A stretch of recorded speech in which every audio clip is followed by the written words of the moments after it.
जिस दिन सूर फूंका जाएगा तो तुम लोग फौज दर फौज मौजूद होगे और आसमान खोला जाएगा तो उसमें दरवाजे हो जाएंगे और पहाड़ चलाए जाएंगे तो वो रेत होकर रह जाएंगे। बेशक दोज़ख घात में है, यानी सरकशों के लिए कि उनका वही ठिकाना है, इसमें वो सदियों पड़े रहेंगे।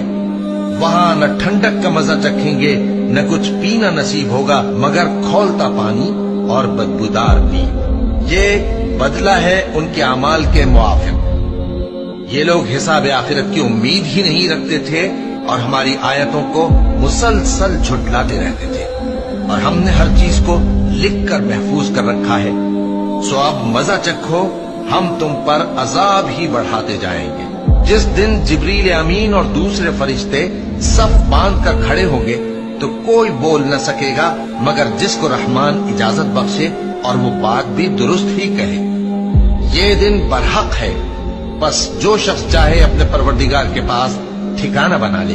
हमने तुमको अजाब से जो करीब आने वाला है आगाह कर दिया है, जिस दिन हर शख्स उन अमाल को जो उसने आगे भेजे होंगे देख लेगा और काफिर कहेगा कि ऐ काश मैं मिट्टी होता।